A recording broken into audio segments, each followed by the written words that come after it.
Complaints against him again and again. The man who calls himself the urban cowboy, an alleged animal abuser. Yeah, that's right. Tonight, animal advocates are furious that despite his history, he's still able to own horses. Caitlin Rawson covers the deal he made with the DA to avoid jail time. Jesse. Come here, Jess. Cynthia Heaton rehabilitates horses, but the ones seized from Brandon Fulton are no longer in her care. Brandon Fulton is known as the urban cowboy, riding horses on Camp Creek Parkway.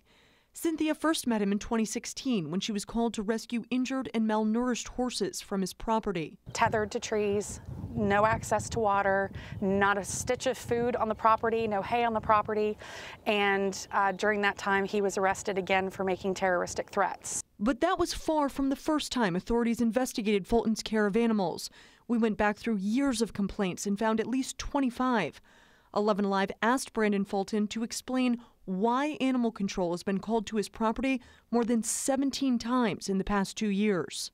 I'm a great man of wisdom, knowledge, integrity. That's not a problem. The horse being on the trailers on Saturday nights? I don't know about no horse being in the trailers on Saturday night. Yes, you do. It's your horse. It's right there. You said it was yours. Okay, you said it's Saturday night. When the case went to trial, rescuers say the prosecutor wasn't prepared, and the 6 animal cruelty charges against him were dismissed. He was convicted for animal cruelty against a cow. Our hands are tied because legally we have no authority or jurisdiction to go down there and do anything about it. I feel as a law-abiding citizen, I expect our officials and authorities to do their job, to prosecute offenders to the fullest extent of their ability. Online, Brandon Fulton posted a recording of a conversation he had with DA Paul Howard a day before those charges were dismissed. It's clear Howard doesn't know he's being recorded after Fulton followed him into a store.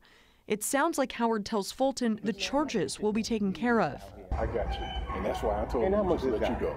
That's why I told him just let it go. So let me tell you what we do tomorrow. Okay. You know how to call me. Call me in the evening. Call me like by 2 or 3 o'clock. I'm gonna get Jill down there, and we'll get this thing settled. Okay. That video has since been removed from Fulton's YouTube page. In a statement, the DA's office says, "My office would never make a charging decision without a complete and in-depth examination of the facts, including the case involving Mr. Brandon Fulton." A representative for District Attorney cites lab tests on the dead horses failed to provide concrete evidence of abuse and neglect as the cause of death. But animal advocates say they've never seen a more clear-cut case of animal abuse. To me, to be one of the most open and shut cases of cruelty I've ever seen, I've ever been witness to, for certainly, and for the charges to be dismissed, it was beyond unreal.